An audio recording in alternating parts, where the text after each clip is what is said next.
Welcome to the first and most important Mindset for China Business video module. For anyone who wishes to become better prepared to work in China or to have more productive interactions with Chinese stakeholders, customers, suppliers, partners, coworkers, employees, or even government officials. For anyone who cares to better understand how Chinese culture is different and how to develop what we call a healthier attitude and mindset for China business, we should all begin our learning journey by developing a proper cultural framework. A framework based on a better understanding of how and why Chinese react and respond in certain ways, in certain situations, and how and why it may be different or even incomprehensible at times to what we would typically expect. In developing a cultural framework for China business, we will learn how to understand situations that you may encounter in China with Chinese people in the proper cultural context. We will also briefly review how today's Chinese culture, as contradictory and non-homogeneous as it may seem to non-Chinese, is derived from thousands of years of history and heritage, as well as being heavily influenced by turbulent and dynamic changes happening throughout China today and over the past 20 years. As individual managers and leaders, the most important question for achieving any goal, objective, or endeavor is understanding what I should learn, know, or prepare for in order to increase my success or likelihood of success. In our case, we believe achieving greater success in China in all regards, personal and professional, begins with developing the proper mindset for China business. As you begin your journey into China, you will soon discover that China is a land of endless contradictions. There is never a one-size-fits-all answer to any question, and China is not homogeneous. From province to province, from first-tier city to second-tier city to third-tier city, from the special administrative zones to the ever-evolving free trade zones, from city dwellers to farmers and peasants that still make up the majority of the Chinese population, China is not one single market, and in many cases, is not even one single Chinese culture either. Today, the contrasting values between the different age demographics in China, especially between older Chinese and Chinese millennials, is also striking. Chinese millennials are those who have come to age in this century, basically Chinese youth and young adults who have never experienced the Cultural Revolution and its after effects, and they have never experienced war and occupation and its after effects, and they generally have no siblings due to China's one-child policy. The Cultural Revolution in Chinese history with war and occupation is a perpetual undercurrent that still affects Chinese attitudes and mindsets today. However, these Chinese millennials have only known China as a hyper-growth, materialistic and capitalistic society, where there are huge wealth gaps and inequality is a given, and status, one of the most important commodities in China, is based on wealth and luxury goods. The majority of China's 1.4 billion people are still relatively poor, but China has become the world's largest automobile market, mobile device market, and soon the world's largest market for diamonds and other luxury brands. Chinese millennials are also very nationalistic, and by traditional Chinese standards, they are seen as very individualistic, which is again a contradiction to communism and traditional Chinese values. Understanding when these contradictions will manifest themselves in certain situations or interactions is often about judging particular situations or individuals in the proper cultural context. Chinese culture for over 3,000 years has been based on having tremendous amounts of leeway in what's right and wrong, what's acceptable and unacceptable, especially compared to Western standards. And this is mainly based on having a different set of values. But you will also see very little forgiveness when it comes to politics or national pride from the average Chinese citizen. This is something that the Chinese central government promotes and perpetuates through the state-controlled media, and it's just another aspect to understand when developing a cultural framework and a mindset for China business. Many aspects of today's Chinese society are still largely based on traditional Confucian ethics, which always strives to maintain social harmony and not equality. In other words, Chinese culture isn't based on individual rights, as is the case in typical democratic Western societies. The lack of basic individual rights, or even the desire for individual rights by Western standards, is a huge dichotomy, and you will eventually discover that this difference has a tremendous impact on Chinese strategy and decision-making. Imagine a society with 1.4 billion people that do not share the same fundamental values that we in Western societies hold most sacred, and that's individual freedom, as defined in the U.S. Bill of Rights. Imagine how this presents a tremendous challenge for Westerners to understand, accept, and adapt to. Trust, or trusting Chinese, becomes a tricky proposition, because for foreigners trying to develop a mindset for China business, everything you encounter or learn will seem to be a contradiction to something else that you've just learned or experienced. But by understanding the context or the basis of these contradictions, you will take a positive step towards greater success in China. The journey towards understanding Chinese culture and developing a mindset for China business begins by understanding some of the major cultural influencers of China's society today. What do you think are some of the major cultural influences of China today? If you guessed Sun Tzu, the ancient Chinese military strategist and author of the famous The Art of War, then congratulations, you already know something about Chinese culture. We believe incorporating a basic understanding of the art of war is important to developing a mindset for China business. And this is especially beneficial for your negotiations and interactions with Chinese individuals, because the art of war tactics are always consciously or subconsciously in play. The art of war tactics have simply become an integral part of the Chinese mindset over the last 2,000 years.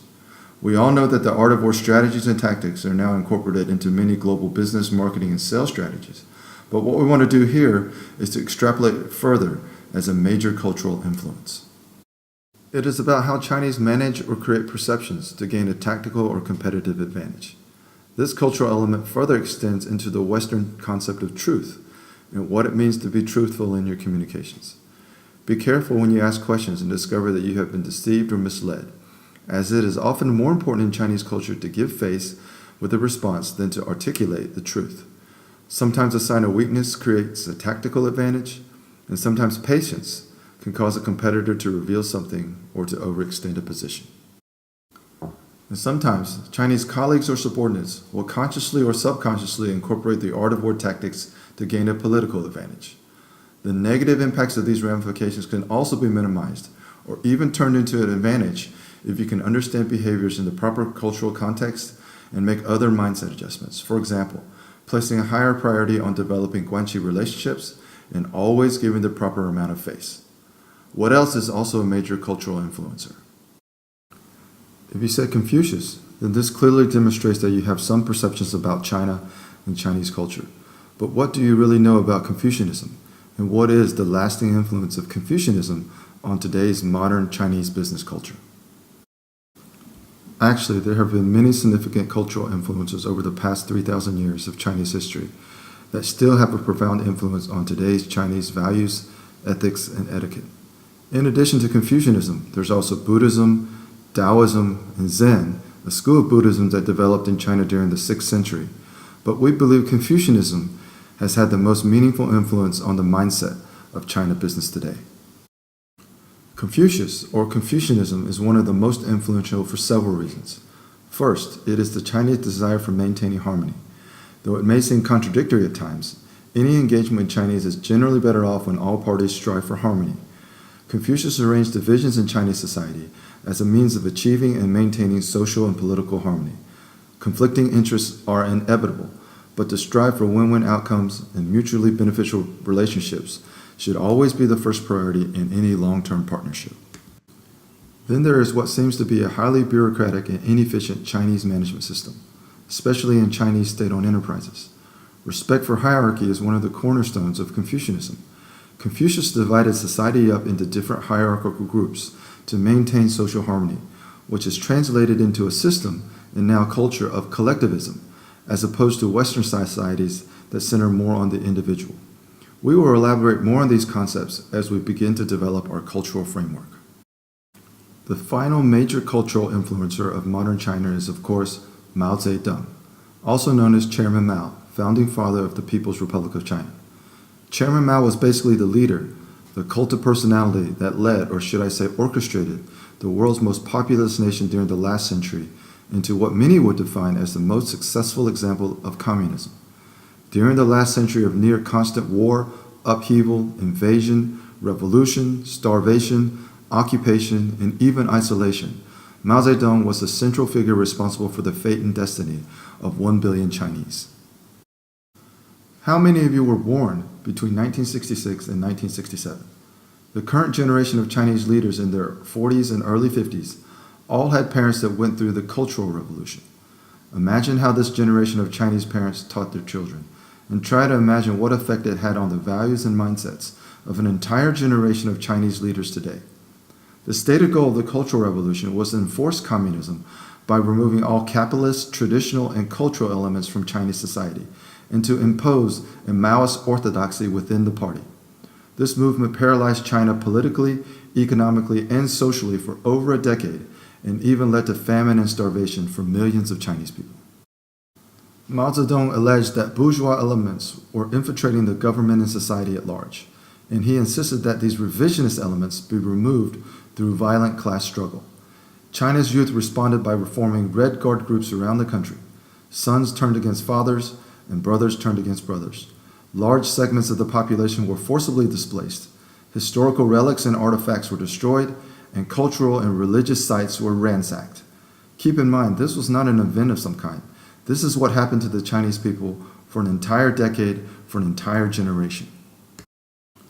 This movement of propaganda and paranoia spread to the military, urban workers, and even the Communist Party leadership itself, and resulted in widespread fractional struggles in all walks of life.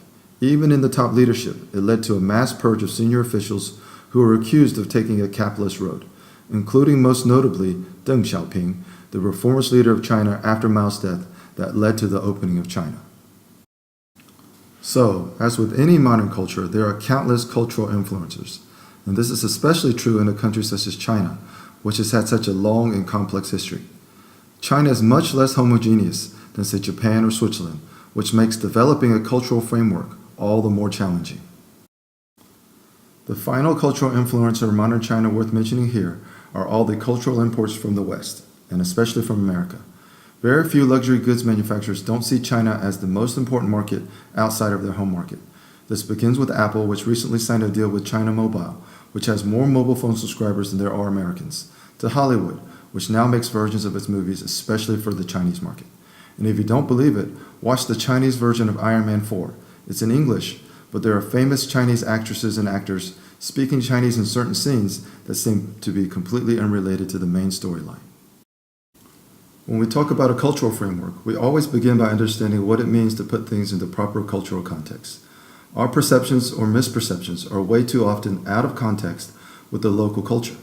Culture is fundamentally based on the perceptions, values, and mindsets of individuals and societies.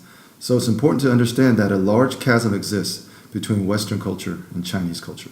And our goal is to understand how we can proactively navigate these complexities to achieve more sustainable win-win outcomes.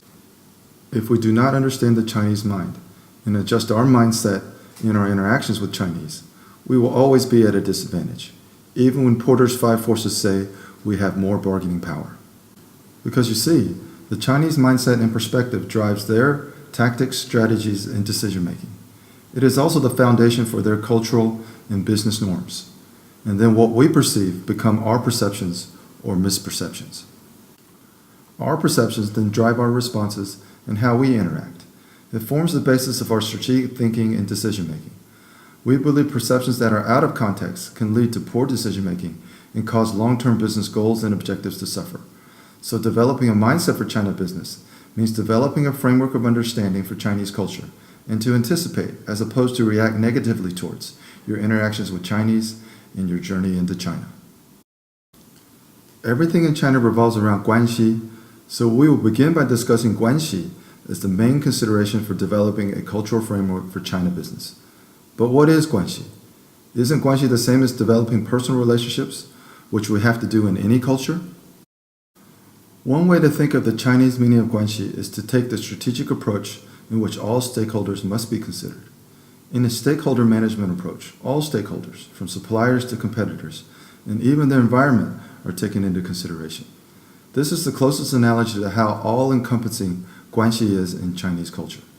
In a collectivist culture, getting something accomplished always requires the support of someone else, and generally, the timing and quality of support in China depends greatly on the Guanxi between and amongst individuals. But how do we develop successful Guanxi relationships? And how is it different than developing personal relationships in Western cultures? What are some of the misconceptions and what are some of the pitfalls? This is what we'll be discussing in more details in the upcoming visual modules. In developing a mindset for China business, we develop our cultural framework based on Guanxi as the engine that drives everything in China. We call it the Guanxi engine. The Guanxi engine can be thought of to drive every nuance of every interaction, of every goal or activity that you may wish to accomplish in China. And to understand how to apply this in developing a cultural framework, we first have to look at the three cornerstones of Chinese Guanxi. The first cornerstone is trust. Trust is a foundation for all successful relationships, collaborations, and partnerships. But isn't this true in other cultures? How is developing trust different in China, and how is it similar? Understanding perceptions in the proper context will help you greatly gain more trust and also become less skeptical of greater collaboration with Chinese. Next, we need to understand Chinese values, and especially how and why Chinese values are different than typical Western values, because values and norms determine one's priority and focus. And contrary to what we may wish to believe or think, not all human values are universal. Understanding Chinese values is a key to understanding how to make the Guanxi engine run. In the next module, we will spend more time understanding the specifics of Chinese values. The final and most important cornerstone of the Guanxi engine is Mianzi, also known as face. In Chinese culture, understanding and properly considering this phenomenon is critical. It makes or breaks deals in China. But what's even more dangerous is you may not even know you've destroyed an opportunity or relationship because the art of war tactics are always subconsciously in play. Face is the lubricant that makes the Guanxi engine run. In the next module, we will go into details about how to properly give face, save face, and preserve one's face for the sake of more harmonious and prosperous business relationships. We will also discuss the most important elements of Chinese culture and help everyone to develop a healthy mindset for China business based on the Guanxi engine cultural framework. Thank you for watching our first Mindset for China Business video module. Please visit our website or feel free to contact us directly for more information. You have taken the first step of your journey into the exciting and fascinating world that is China, and we hope we can help make that journey more prosperous and rewarding.